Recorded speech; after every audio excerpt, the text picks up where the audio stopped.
This is the Parkinson's Fight Club, a podcast dedicated to empowering and inspiring those living with Parkinson's disease. I'm your host, Jamie Bryson.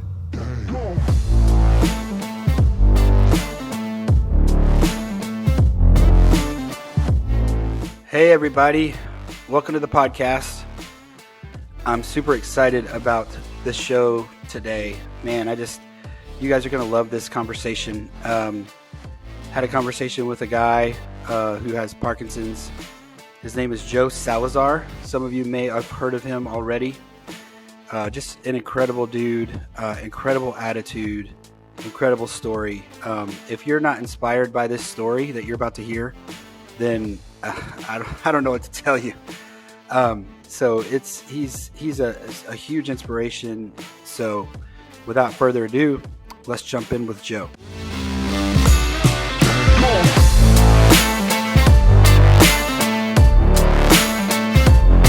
Hey Joe, how's it going, man? How's it going, Jamie? Pretty good. Good. Welcome to the podcast. Glad to have you on, man. Very glad to be here, man. Appreciate it. Very glad to be here. Cool. So, Joe, why don't you tell us about yourself? Tell us a little bit about your background. Sure. Actually, I was born and raised in Mexico. I was in a city called Matamoros, and right across the Rio Grande Valley, which is like about 20 minutes away. And I was born and raised there, and then we came over to the States back in 1997. And from then I went to middle school, high school, and then I went back to Mexico, Monterrey, to go to medical school, right? And medical school, I was going to be a doctor, a surgeon. It was a long journey, Wow. but I mean, yeah, 7 years. So it was going great. Then I got sick, 27 years old. So that pretty much bummed out my surgeon career. And So you got sick while you were in medical school? yes, What, yeah, I was. you mean Go ahead. with Parkinson's is what you mean? Yeah, yeah. So I was about to finish. I was in my last class, I was pretty much done with everything. And then I started feeling like this heaviness in my right hand. I started doing this, and I didn't really think much of it. I was like, I may have stepped wrong or sleep something. Then my legs started dragging. My legs started dragging, and that was pretty like, oh crap. My face started dragging, so I thought I was having a stroke. Honestly, I thought I was having a stroke. But I mean, I went to the doctor. You don't have any stroke, so what's going on? I was like, well, you have Parkinson's. Really? Wow. So yeah. So where were you? Were you in Mexico when you were diagnosed originally, or are Yeah. you back in the States? Well, actually, I was in Mexico because it's right across the border. So I went to Mexico, and I'm in the medical field, so I know a lot of neurologists there. So I went up to him and I told him, he said, "Yeah, Parsons. However, if you have the opportunity to go to the United States and get diagnosed, go there because you got a better chance of being over there than over here." So he asked Okay. me so he recommended me to be in the States, so I came over to the States. And so I went to 3 neurologists here in the valley, and everybody's telling us like, "You're 27. There's no way you can have Parsons." So I was like, you know what? Screw it. I'm just gonna go out there and find the best neurologist in the damn country. He's in Houston, Dr. Joseph Jakovich. And I went up to him, I sent my information, and he took my case. And then I went up there, and he's like, "Yeah, Parsons, great." So I mean, I kind of knew what was going on because I mean, I'm in medical field, so I knew what was going on. But then when you hear it out loud like that, it kind of sinks in. It's like a knock. So that was that, and it was pretty tough news, honestly. So what year was that again? Did this happen? This was 2007, no, 2013 rather. So you went to Houston, got diagnosed. Did you mention you're living in Brownsville now? You're married, and you have one child together. We do have a 9-month-old child. That's awesome. Yeah. So pretty busy at home then. Oh, for sure, man, for sure. And it's crazy how we waited so long. We've been married for 11 years. Waited so long to have a baby because of the Parkinson's. I mean, there's no way. If I was with you, there's no way I could take care of a baby. I hope to take care of a baby. But then things started looking up, and we just did the plunge, and we're very happy that we did. So man, I really love that because my situation is different because I already had I already had kids. I had 3 kids before my diagnosis. So I'm not sure what it would be like, to be in your shoes and make the decision to have a kid after, being diagnosed. I mean, that's crazy. I've heard of others doing that, and I think that's really, really, really cool that you're able to do that and that you made that decision. So that's awesome. I'm sure she's a huge blessing. She is, man. I mean, she's gone through hell and back with me, and she's stuck with me. So for sure. That's awesome. That's awesome. So, okay, you dove into your Parkinson's journey a little bit already. Hmm. So, you were how old when you started having symptoms? 27 years. Well, I started symptoms about when I was 25-ish, but I was diagnosed when I was 27. Wow, that's super young. And how old are you now? 36. 36. Okay. So you were even younger than Michael J. Fox. Yeah, Wow, for sure. that's crazy. Okay, so you went to Houston. Doctor said you have Parkinson's, kind of as a confirmation. And then what happened after that? Like, what was your treatment like, and how did that go? Well, actually, when I walked out of his office, it really didn't sink in. I was like, okay, so yes, Parsons. So I knew this, right? So we gonna have dinner to the Italian place, then next to the hospital. We had dinner, we go home, Yeah. and right there, I just felt like I sat there, and it just kind of sink in, like slowly but surely sink in. To the point where I was like, oh crap, I have Parsons. So I had to get up. I went to the restroom, and I just grabbed my eyes out. Like Oh, I yeah. locked myself in the car and I like for like 10 minutes. It was insane because I kind of sank in everything started going into my head saying that okay, you're not be able to move in a couple years. So it started to sink in and then started just crying my eyes out. Oh, I So know that. I know that feeling. it's crazy. I mean, it feels like So, huh. so do you think you had the thought that you might not be able to move in a couple years? I had the same thought, man. Where do you think that came from? Like, is that like a preconceived idea you had about Parkinson's Oh prior, yes. or yeah, Yeah, I mean, I knew a lot of people with Parkinson's, mostly older people, and Michael J. Fox, of course. But I mean, it's just the way that I see them function. And my main thing in my life has always been physical. I've always been an athlete, and for that being taken away, that was like my worst fear. So yeah, so you were athletic. So, what kind of sports and like what kind of things were you into prior to your diagnosis? I was football, basketball, track, weightlifting, marathons, all the works. I just love the exercising. It's just always been something good for me. So yeah, And you thought that was over with? I thought that was it. I thought that was it. So it's pretty scary thought, honestly. Yeah. Well, so I know that you said you sort of dropped out of medical school. So you got your diagnosis, and then what? Like, did you start working shortly after that? Did you find a career, a job to work, Yeah, or I how mean, did how did you navigate that? yeah, actually, I started medical school for a little bit because I had to get treated. So I started getting treated, and my doctor says, just exercise. Let's look at exercise. Do some Exercise. exercise, yeah, exercise, and you should be okay. So I started taking my pills, and everything was perfect. It was fine. So I was actually a nurse in the hospital here in Harlingen, here right in Brownsville. I was a nurse in the hospital for about 5 years. I mean, I kept living my life, because What I kind was of fine. nurse? What kind of Sorry. nurse were you? What kind of nurse were Oh, you? I was in the heart floor. I was a nurse for Oh, okay, cardiac. CCU, cardiac. Yeah, Okay, loved it. Loved every minute of it. Yeah, cool. yeah. So So you did that, and what kind of meds did they put you on? levodopa, carbidopa, and Yeah, the Nopo patch, the teething. yeah. Okay, so you did both. Both, yeah, at times. And so you said you did nursing for how long? Oh, 5 6 years. 5 or 6 years. Yeah. Okay, and then you got married. You were married before all of that, right? Right. Yeah. So you guys were living together in Brownsville, Right. just living your life. Yeah, I mean, we're living in my parents' house for about a year, and then we bought our own house. We built our own house. I mean, Wow. everything was perfect. It was just perfect. And by 2 years we had everything. I Yeah, that's mean, great.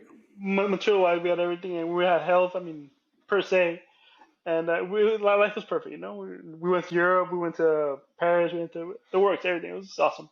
Wow, man. Yeah. This is interesting on a lot of levels for me because like I can't imagine. It's almost like how long were you married when you got diagnosed? Do you know? Around 4 years. Yeah, so it's like super early on in your marriage. Yeah. You're sort of just getting started with life. You're just kind of out of school, and bam. Yeah. It's insane, But it and I sounds mean, like you kept. It sounds like you kept going though, and you kept living your life. That's awesome. yeah. See, one of my father's like a huge impact in my life. My father is like my hero, like on so Yeah, many levels. that's And awesome. after like a week that I was diagnosed, that I was kind of like I was depressed. I never had depression, but I Of mean, but I was course. kind of like feeling a Y- little down. Oh yeah. After a week, yeah, I was hanging around the house. He's like, okay, so we're all Mexican here, right? So he's like, get up and go to work. Period. So yeah, get up and go to work. I don't want you. So I love that. So yeah, that did it. You know, like, all right, I'll get up and go to work, and that's it. Yeah. So yeah. And so you're like, okay. All right, fine. Yeah. So is your dad still around? Yeah, he's still around. He's up and about. He's always working. That man never stops. Is he still in Mexico or does he live in He's Brownsville? here in Brownsville, Brownsville. Yeah. Okay, cool. So do you still hang out and get to see him a lot?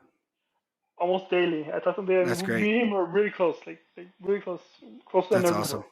For sure. Yeah. That's awesome, man. Yeah. Okay, cool. So you were kind of just cruising along with life, and you were a nurse. You were working. Things were going well. You bought a house. hmm What happened after that? And then 2021, COVID hit. Okay, then the pandemic came.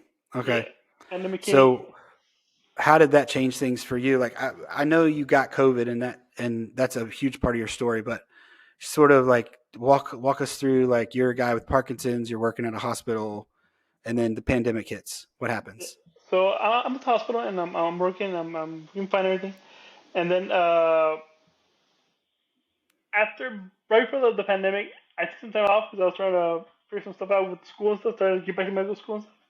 And I got the pandemic. I mean, the COVID hit me You and it got hit me COVID. hard. Yeah, it hit me So hard. you were actually thinking about going back to medical school.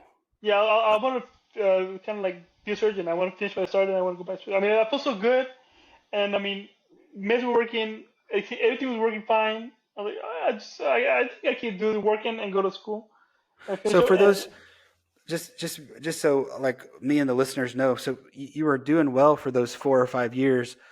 Did you have like a specific exercise routine that you were doing regularly? boxing, boxing. Okay. Yeah, boxing. Every morning I woke up at I wake up at 4 a.m. every morning because I have to take my pills. Five, I'm at the gym boxing. So for those 4 years, boxing really helped with my balance. It really helped with my movement, everything. Boxing. And Was it rock steady boxing or just boxing in general? down here we don't have much of roster Rock that stuff steady? going on. Yeah. Yeah, but I mean, there's this gym there that the owners really helped me out, and we kind of did like a mimic the roster program. That's So cool.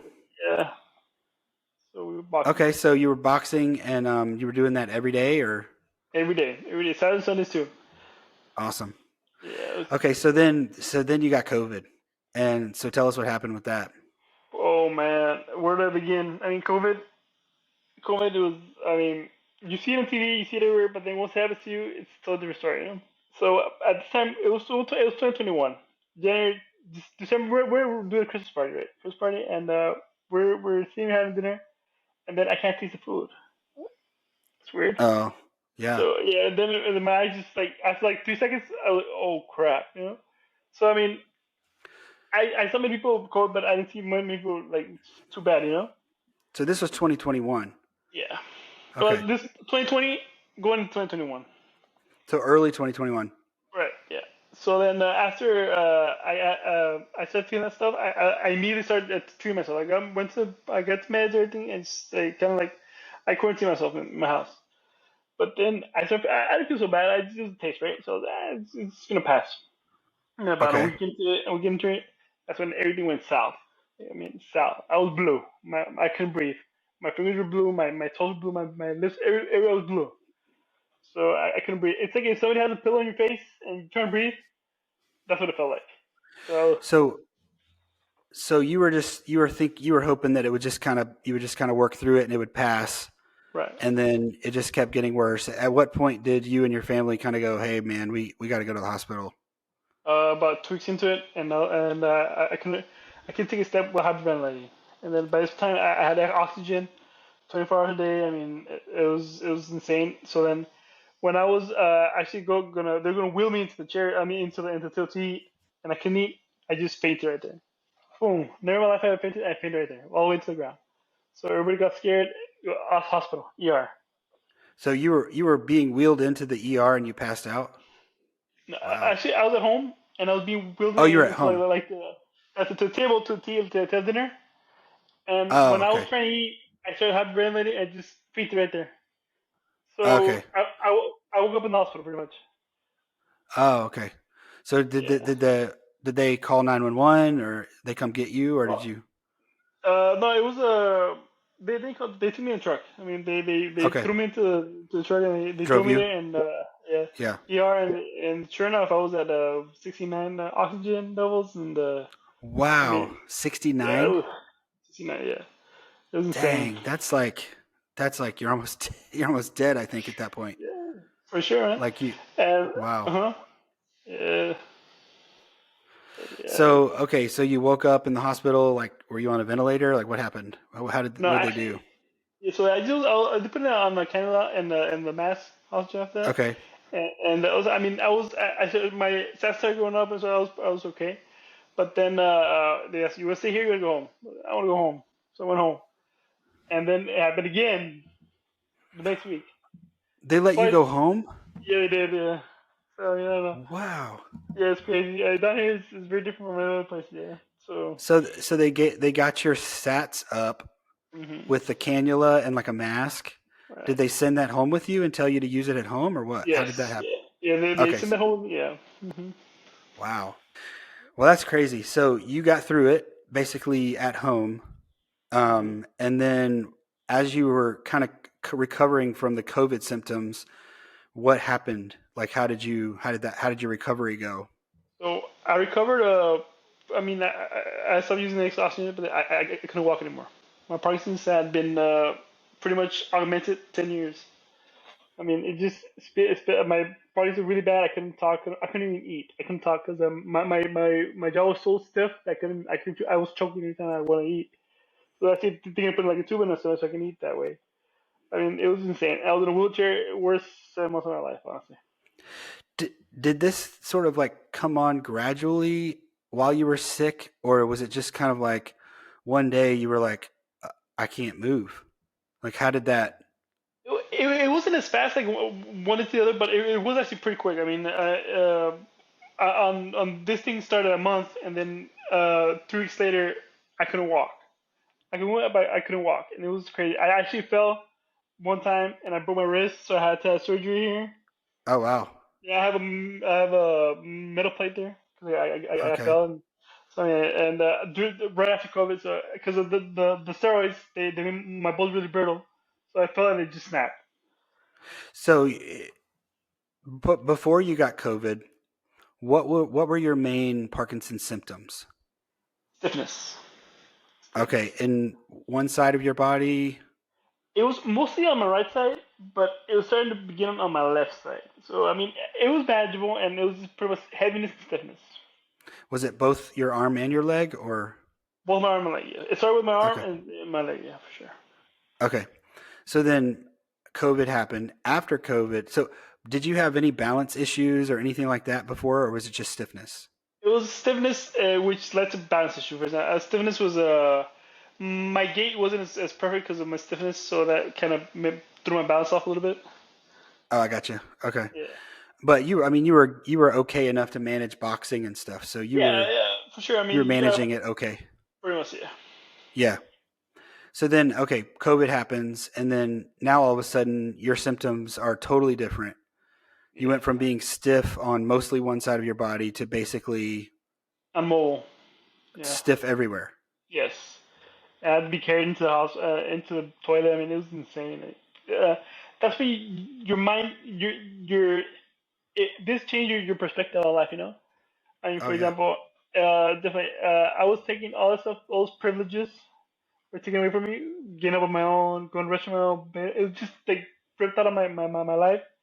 And now, oh my God, I cherish just going to shower. Being able to walk. I mean, it's insane how it just changed your perspective totally. So can you pinpoint like a low moment? Like was there a moment that you would say this is the lowest moment of this entire thing, or maybe even your whole life, and what was that like? So the lowest moment in my life ever was me not being able to even go to the restroom. Mm. I mean, it sounds like there's something like anybody can do. Like just having somebody that has to help you to do the whole ritual of the saying that all this stuff is for me is like, so what am I good for? What am I? There's nothing. I'm useless pretty much. That was my lowest point in the whole thing. Mm. So, um, you hit that rock bottom moment, you hit that low moment, and then what happened after that that sort of moved you forward, and how did you move forward after Yeah. that? So there were talks before COVID, before all that stuff, that about DVS, right? Deep DVS, brain stimulation. different Yeah. stimulation, the device that I have on right now.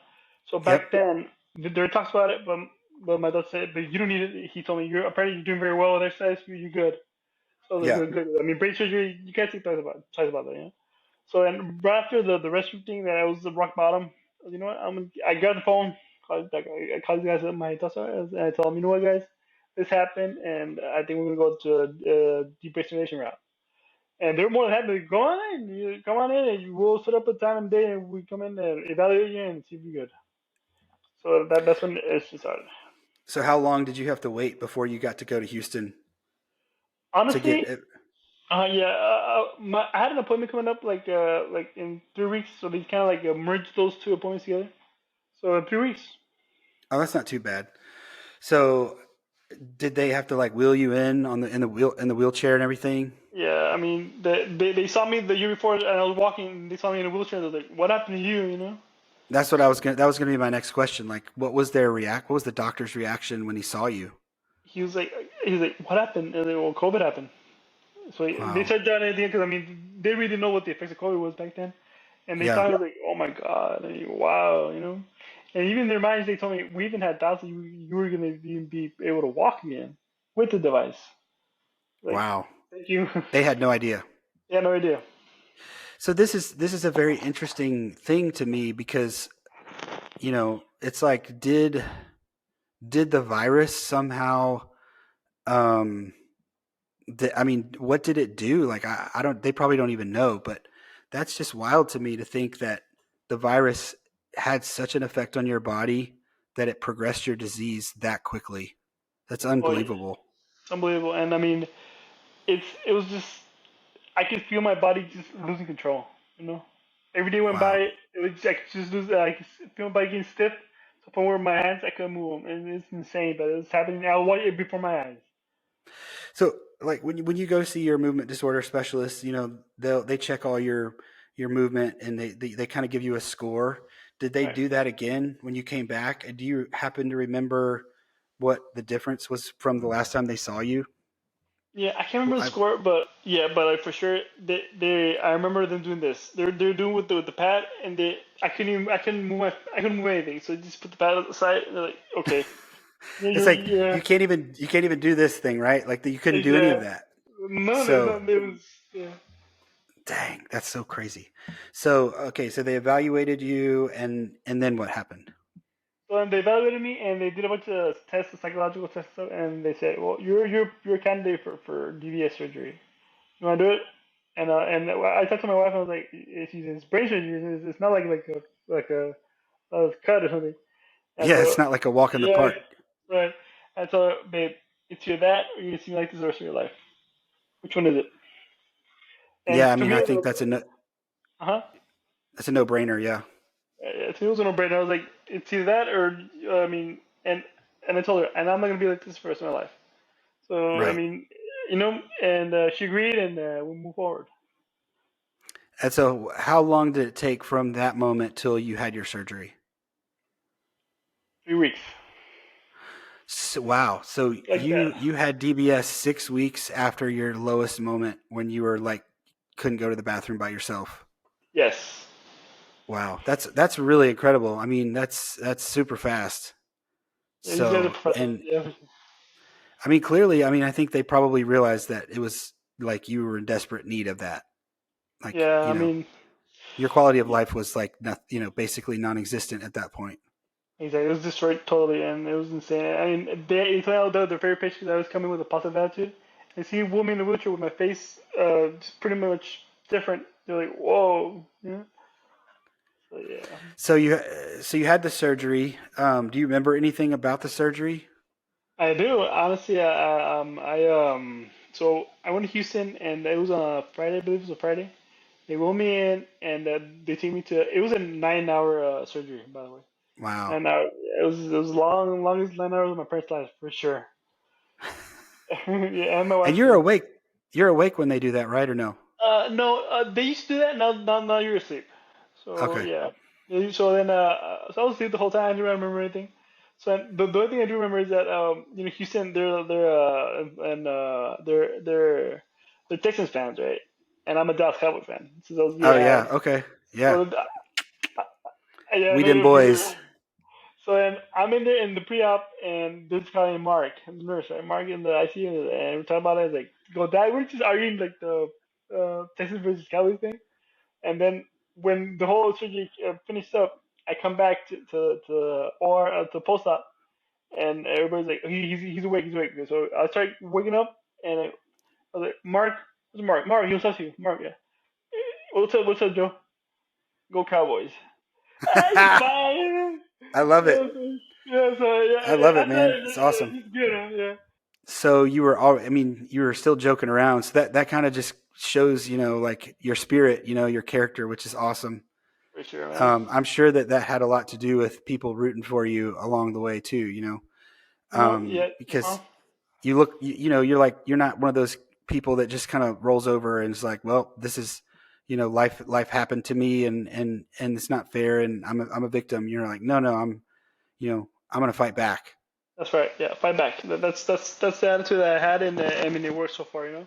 And all people, all family, friends, just room for me. They're in the WhatsApp groups and just kind of like, go, Joe. That really helps you out a lot. I mean, it helped me out a lot. I mean, to know that you're I not bet. alone, it's something so delicate like that, you know. Yeah. And you probably have a really good support network too, just with extended family and stuff. Um, I mean, you still live pretty close to your hometown. It's just right across the border, right? Pretty much, yeah. So I mean, I got So everybody room for me. you're kind of still in the same general area, like I live really far from where I grew up. So it's not like people from home can come, see me or whatever. But Right. I mean, they could, but it's like a So 2 hour, hard. 2.5 hour plane ride. Right. Um, so so you had that. Did they turn the device on right away for you, or did you have to wait a little while? No, I have to wait a month because Okay. the brain swelled up at the moment, so they have to wait till it comes down. Because if they turn it on right away, so it comes down, it's kind of like it's gonna mess up the settings, you know. So they have to wait till. Yeah, I know that was so. Was the surgery in 2021 as Oh well? yeah, yeah.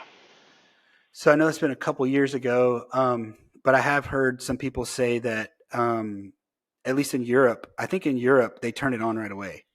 Really? Is from my understanding, yeah, from some of the people I've talked to, they just do things a little differently. So that's always interesting to me to know the different protocols. So For sure. you waited a month. During that month, were you still just kind of not being able to move Well, or I did you was in a even wheelchair. okay. Yeah, I've I was in a heard wheelchair. people say Uh huh. go ahead. Yeah, I was in a wheelchair, and I mean, most of anything, I was anxious. I wanted the thing turned on, you know. I wanted to see what it looks like, you know. So the whole month I was just kind of like, let's go, you know. Yeah, I bet that was a long month. It was. It's like being a kid waiting for Christmas or something. There you go. So Exactly. so you go back to was it MD Anderson that you were at or was it a different Uh, hospital? Baylor College of Medicine. Oh, okay, cool. So you go back after the month and you go in, they turn it on. What happened? Well, actually, they put the device in here, and then 2 weeks later they put the battery. So two surgeries Oh, it was a actually. separate procedure. Oh, okay. Right. Yeah. So they put the and then they put the battery and they connect it, and then you have to wait a month after. So it was like a month and a half ish. Ooh, okay. Yeah, man. Yeah. So you go back after those two surgeries, and they turn the device on in the doctor's office. Right. Yeah. So I go in there and they told me right off the bat, Mr. Salazar, you know what? Just if you don't see much of improvement, don't worry about it. It's the first. You have to go monthly 6 times at least, so you can kind of like adjust the settings. So if you don't feel like Right. like a very big improvement like right at that, don't get scared. You know, it's part of it. I was like, all right, fine, whatever. So Did they do both sides of your brain? they did, yeah, both sides, yeah. Okay. So then they turn on, and and they start they turn, and then I start seeing like a bunch of lights, right? And they're like, guys, I'm seeing lights, and the nurse like, okay, that means we're in the right place. Okay, I guess, all Interesting. right, very interesting. So then they start moving around, and you can see my hands doing this, and like they're doing like the bolts going up and down. So it was an interesting ride right there, and So you could literally feel changes with your hands as they were adjusting the settings and stuff. yeah, it's crazy. My hands, my face started feeling like it was really tight and really, I mean, it was just insane, yeah. I bet that's really weird. Yeah, and also, so after that, they told me that not to be too much concerned about not getting too good at the first one, but I mean, after they said we're fine, well, taking my meds, I walked out of there. Okay, so you was that the first time you had walked since COVID? Yes, yes, So you literally had not walked for how long? close to 6 months, 7 months rather. So for 6 months you were in a wheelchair and you showed up at the doctor's office. They turned on your DBS and you walked out of the hospital. Yes, sir. That's incredible. That's insane. I mean, Now, were the doctors like surprised about that? Did they expect that? How did they respond to that? they didn't expect it because I was so bad. Like I mean, my health had diminished so much. That's what they told me at the first. Don't expect for it to be like incredibly different. Okay, but then once time we walk in, it's like, wow, crazy. So, did you feel really weak, or like how did that feel when you first started walking? No, I didn't. At home, I was doing exercise. I mean, I exercising my legs stuff. I mean, I didn't have the coordination to walk. Like the muscle was there because I wasn't just lying in my bed all day. I was trying to exercise, trying to get better myself. So Good. just the coordination wasn't there. So it was just stiff. Yeah. So when I started walking, a lot of people get atrophied. I wasn't atrophied because I exercise. So I pretty much I picked up where I left off. So this is where I think about that video that you have. I must have been pretty early. It must have been a year ago or more that I first saw that video. Um, I think we must have been in the same one of the other groups at some point, and maybe you just posted it saying, "Hey guys, hope my story inspires you" or whatever. And I remember watching that, and that's kind of what I'm thinking about right now, where it was like, you know, I could you have these videos of you sort of like working your way back to Right. being normal. So talk to us about that process. So you started walking pretty much right away, and obviously I'm sure they were fine tuning your DBS as you went, Right. but what was the process like for you to come back to being like basically normal again? Right. So it was the hardest thing I've ever had to do in my life, by far. I So bet. I mean, there's a reason why you don't know how to walk when you're a kid. Because I mean, when you try to walk again as an adult, it's the hardest thing ever, and it's Mm, sad too. So I mean, so after I walked out of the hospital, I mean, obviously I wasn't 100%. I mean, I was just walking. So yeah. the next day, I woke up and I was staying at a friend's house, and he saw me when I left, and he said, "Okay," I was like, "Dude, you're back." He told me. So I was like, not quite there yet. So the next day I started running. Immediately I started taking advantage of what was taken away from me that was given back to me. So I mean, somebody rips something out of your hands and puts it back in your hands. You want to take advantage of it right away, right? So So so go ahead. so you woke up the next day. You're like, I'm gonna go for a run.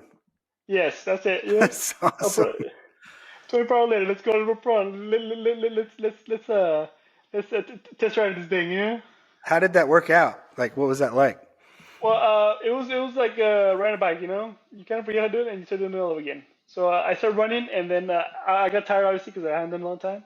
And Yeah. little by little, man, little by little. So I mean, once you refuse. I mean, there's a lot of people that say, "But dude, you have Parkinson's. Why are you doing that?"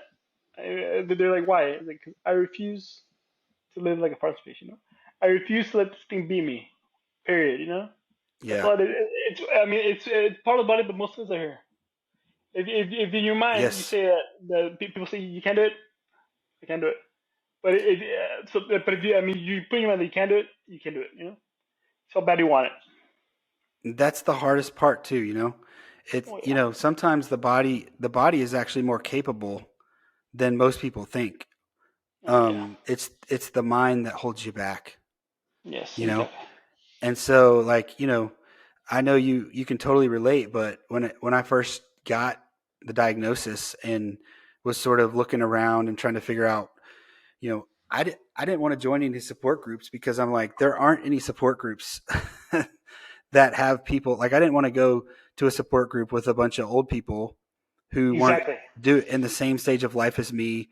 You know, they were, you know, didn't have young kids like I did, weren't athletic like me, weren't trying to do stuff like I am, not weren't working.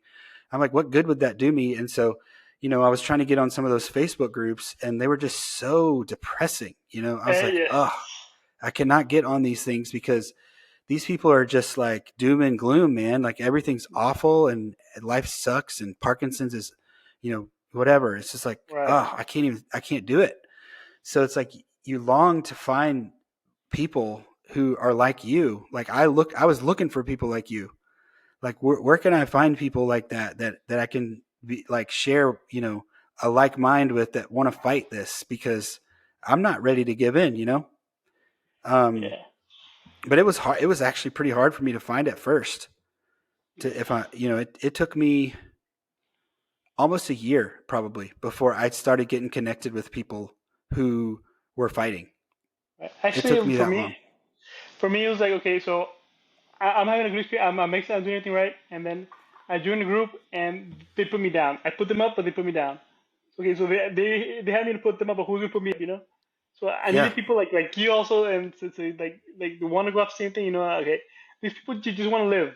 Like they want to get by. I don't want to get by. I want to live. I want to live my life as happy and as well as I can. And these people, I mean, they put me down. So I joined you. I saw you. And you joined your group or something, dude.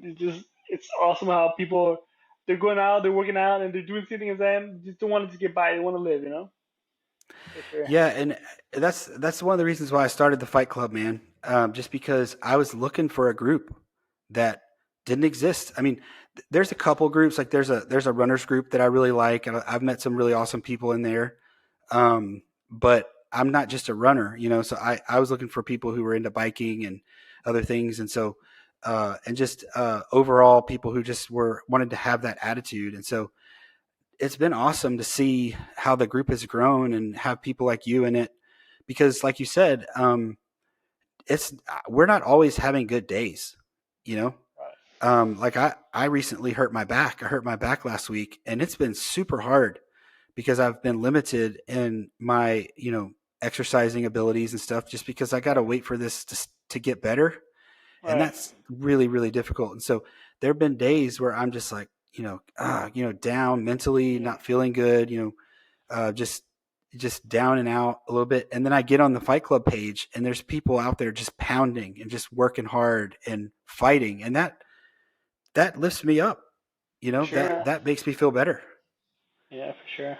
So everybody in that group inspires me. You know, you inspire me, and that's the thing. Like together, you know, if we share the experience together, when you're down, somebody else is up, and so they can pull you up, they can help you, Exactly. and so Yeah. that because we can't always all be up. You know, Well, it's we're all human. I mean, yeah, we have ups and downs yeah, like everybody else. But once you have somebody that can help you through anything like that, dude, that's golden, man. Golden.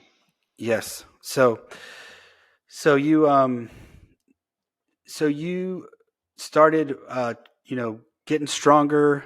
You ran the first the first day, and then you started an exercise routine. You started getting yourself stronger. Tell us about that whole process and how long do you think it took you to get back to where you maybe were before COVID? Right. So it took me about 18 months. Right now, I'm very. I mean, it was a year and a half. I mean, I'm very good right now. I feel very good physically. And what was hard for me to get through was mentally, like you said. I mean, once you can make sure that your mind is set where it's supposed to be, everything follows. So at the time I was trying to exercise at least an hour a day. Now I'm exercising. I wake up at 4. I'm at 5 at the gym 2 hours, and then after work I'm do 2 hours. You know, and So that's what what do it's you got to do? be. By the way, what do you do for work now? I'm a teacher. Okay. I Awesome. teach math and elementary. Elementary Yes, math. yeah, elementary. Yes, I mean, it's nothing compared to medical ed, but I mean, it's a job, you know. Hey, man, it takes a lot of energy to teach elementary school kids. I'm telling you, Oh yeah, I got that. I got elementary school kids living in my house, so I know exactly what that's like. Yeah, totally, yeah, for sure. So yeah, What grade? so that What grade are you teaching? third, fourth, and fifth. Wow. Yeah. So I have a fourth grader, and he'll be in fifth grade, and my youngest one is going to be in kindergarten. So and I have a middle schooler.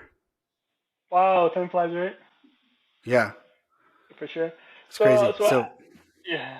So actually, I started doing my routines, and now I do CrossFit, I swim, I box, and I lift weights. That's it. Because I'm trying to prepare for the American Ninja Warrior, you know. So yeah. so let's talk about that. So one of the reasons why I was really interested in having a chat with you is because you have this big crazy goal that I just think is awesome. And I think it's good for us. I think it's good for us to have ambitions and still try to pursue things in spite of the fact that we have this disease. So um, you have decided to do what? Go on, American Ninja Warrior. American Ninja Warrior. Yeah. So approximately a year and a half ago, you couldn't walk, Right. and now you're going to try out for American Ninja Warrior. Yes, sir. As crazy That's as it crazy. sounds. That's crazy. So, So what inspired that goal? How did that come about? so I met this guy on TV, Jimmy Choi. I know everybody knows him. Yes. Box Ninja. Well, maybe not everybody knows Jimmy Choi, but yeah, Jimmy Choi. We'll say a quick thing about him. He was on American Ninja Warrior. What season was that? What year? I think it was a season. It was about 4 years ago, 5 years ago, ish. Yeah. Yeah, I want to say like 2017, 2018, Right. something Yeah. like that. Yeah. Okay, so and he has Parkinson's. Yeah, and he's kind of an ambassador for I think Michael J. Fox Right. Yeah. Foundation, Hmm. and he has a ton of followers on Instagram. Pretty good presence, and he posts a lot of videos even now, even to this day, that I'm like, wow, like that dude is impressive. Yeah. For So sure. so he was one of your inspirations. So I saw him on TV, and he told the story, and I was like, so if he can do it, why can't I do it? You know? He was Yeah, diagnosed when he was 27. I was diagnosed when I was 27. So what's the difference between him and me? So I called him up. I went to Spencer and I talked to him. He told him, just go with it, man. If you want to do it, I mean, there's nothing can stop you, only yourself. Forget about prices. Just wow. like, you know. And that got me going. And at the time, I was like, I wish one day I could be well enough to be an American doer. And now I am, you know. So it's very So inspiring to me. Uh-huh. have you had conversations with him at all about it? Yeah, we talk all the time. We're really good friends, honestly. I told him, hey man, I'm going to Marina Warrior. Really? Yeah. So he's just keep going, man. Push hard. Don't stop pushing. Yeah. Where does he live? He's in Chicago, Illinois. Oh, okay. I wasn't sure Illinois. about that. Yeah. So, so how does one just like if you decide, hey man, I got this goal, I'm gonna try to get on American Ninja Warrior. Like, what do you do? Like, do you have to find a gym, a So coach? Like, what's the process for that? well, the Marina Warrior process is mostly CrossFit. Like the type of exercise you do is CrossFit. You Okay. need a lot of upper strength. So actually, I used to go to I lift weights. That's all I did. So then I switched for a CrossFit gym, and I found it. And I told the guys, you know what, guys? For instance, I want to be a Marina Warrior. They're like, really? Yeah. So they're training me to do that. Yeah. So it's pretty much just kind of research a little bit and do homework, and yeah, it should be fine. So you obviously, yeah, you focus a lot on strength. Do you have any like obstacles that you practice on, and how does that? Do you do any of Yeah. that? There's one course up in McAllen, Texas, which is like an hour away from here. That they have all that stuff. So I go like it's like every Saturday I go out there and I train there because I Okay. got pastor. There's Yeah. there's a military base there, right? Am I right about that? Or no, Yeah, yeah, McAllen? yeah. McAllen, Texas. Yeah, Okay. So there's a facility. It's just like a, a gym or yeah. It's like a warehouse and have like all the obstacles for a Marine Ninja Warrior there. And what I'm trying to do is I'm trying to get faster at it. So I like on Saturday I go and I try them out. Next Saturday I gotta improve by 5 seconds. Just keep going like that. Yeah, just a little bit of improvement every Yeah. week. Right. So when you're there and you're training, are there other guys and girls there that are also trying to train for American Ninja Warrior and try out? Yeah, we're like a 25 person team there. Like everybody else got it. Nobody's Parsons, FYI. But Yeah, I yeah, bet not. yeah. So, but we're trying to push through it. Yeah. So do you? So will you be? Okay, so just tell us about like how does the tryouts work? What's the process? How far along are we right now? I know you've applied, so Right. So tell I us applied. kind of what happens next. Yeah. Okay. So I applied about a month ago, and in October there should be like tryouts in San Antonio, Texas. And then after that, if I get through those, I get to be on the show for 2024. Okay, so you put in the application. Now, did they have to? Did they invite you to come to the tryouts, or can anybody just come to that? So no, so you do the application, and application you have to do like a small video of yourself to Yeah, see what's going on in your life, and they think it's very something that people like on TV. They'll go ahead and call yeah, you, and then they'll put you in tryouts, and if you make it, you go into the course. awesome.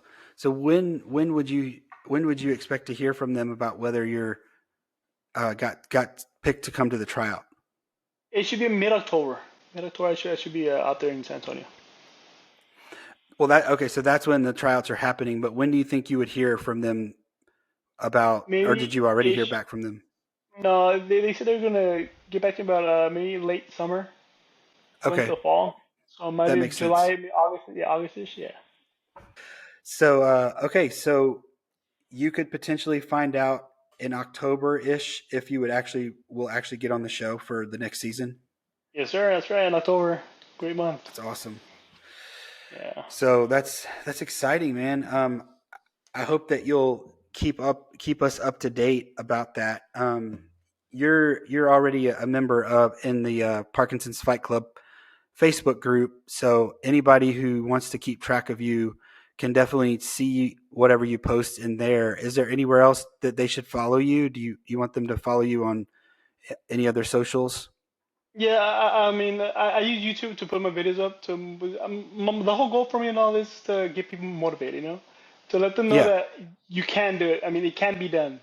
And so I absolutely, mean, a lot of people really know for an answer because they can't. And I'm trying to teach them it can be done. I'm doing it. If I can, you do it.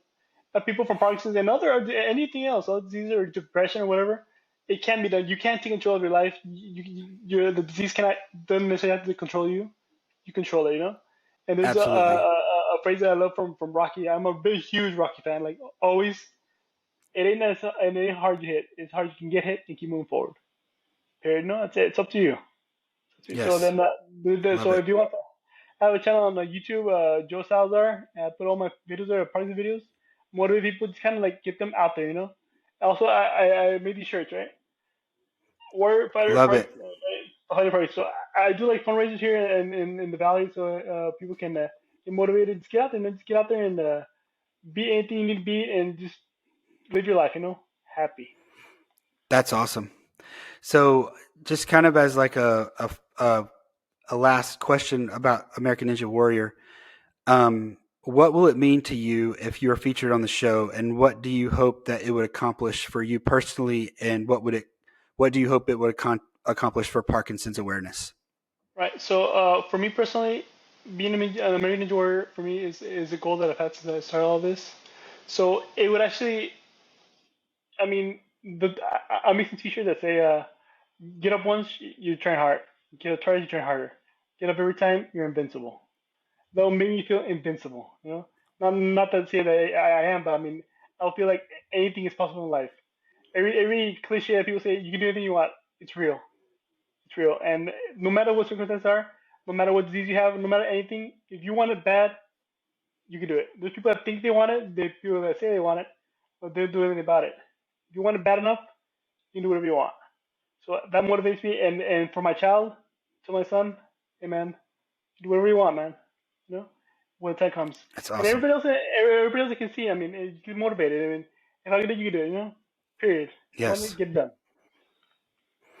Man, I think the fact that you're already doing what you're doing and training for American Ninja Warrior is you're already showing people, man, that you could you could go from not walking to training for American Ninja Warrior and doing CrossFit and boxing and everything else and getting up early in the morning, which by the way, I give you mad respect for that because it's so hard for me to get up early in the morning these days. Yeah, me too. I do not like training early in the morning. I can do it, but to do it like every day, man. What time do you go to bed, by the way? Just curious. About Typically, 11, 10 or 11 ish at the yeah. latest. Well, still, I mean, you're getting up at what time? 4 o'clock in the Yeah. morning. So you get about 6 hours of sleep. Yeah, pretty much. It's enough for me. Yeah. Do you sleep? Do you sleep through the night? Pretty much every I did, night. yeah, I stayed through the whole night, but remember, I was in medical school, so I slept less back then than tonight. Yeah. Yeah. So I mean, I typically get somewhere around 6 hours, between 5 and 6 most of the time. Um, do you ever get tired in the middle of the day? Like, do you like? Well, you're at school all day, but like, do you get tired by the end of school? Do you feel like is it a struggle for you to get through the middle part of the day at all? No, not really. And here's why. Because I think the key to that is kind of like go to sleep tired. You know, like when it's 10 or 11 o'clock, you're tired. Yeah. You Yeah. sleep through the whole night, and we wake up in the morning. Your body's so rested that I mean, you're good. You know. You don't Yeah. have to, I'm not tossing and turning at night. I don't get up in the morning like at 2 o'clock. You know. So for sure. Yeah. So that's cool, man. Um, I guess last thing, I don't know if you want to say anything about Parkinson's awareness in Mexico, or because I know you and I have talked about that a little bit. What it's like for people that might be in Mexico who could have Parkinson's, and what it's like for treatment there. Is there anything you want to say about that? Yes, actually, you know how people say that the grass is greener somewhere else? Yeah. It's not in Mexico, you know? And then the healthcare over there is almost non-existent. So I think about it and I'm like, guys, I'm in my head and saying, I'm having a struggle with this. Imagine people in Mexico, how are they handling it, you know? So I mean, it's uh, Yeah. So if you were, if what happened to you in Mexico, would you have been able to get DBS, or would it have yes. been? I mean, it's there, but it's so expensive that I mean, they do like two of them a year, you know, and that's in the big Okay. cities. And he used to, when I had my DVS, it did five that day. Yeah, I that's mean, crazy. it's just like two different worlds, you know. And so Mexico really doesn't have those resources to do that kind of surgery. So people struggle out there, and the medications are very something they're out. I mean, it's pretty bad. So So I'm really blessed. Uh-huh. if there's anybody in Mexico who may have Parkinson's, or a family who may suspect somebody has Parkinson's, what would you say to them? What would be your at best advice to them for how to To deal with them it? would be is keep punching. You know, and one thing keep punching is keep trying, do homework, research, I mean, just keep going. You know, something's gonna come out. So somebody's gonna say, oh yeah, I know, you know, something can happen. Just keep, don't stop punching. 'Cause once you start punching, you just be comfortable with seeing the what's reverse of your life. That's not good. So just keep punching. Don't stop trying. Awesome. Well, you're definitely an inspiration to me and to a lot of people. And I super appreciate you coming on and telling your story. I think a lot of people will find it very interesting. And we definitely know that your story is not over. So we look forward to hearing the future, how things go with the audition and all of that, and whatever else you have in your future, which I'm sure is going to be awesome, whatever it is. So, Jamie, I really appreciate you getting me on your podcast. I love what you're doing, man, and keep on doing it. You just like hit gold over here. You're gonna motivate so many people, and people are gonna be inspired by whatever is going on here. Thank you very much. I appreciate it, man. I appreciate you, and I hope that we can definitely together inspire lots of people, like you said. So, again, thanks so much, man. You're awesome, and we'll hear from you again soon. Will do. Appreciate it. Thank Thanks, you, man. everybody.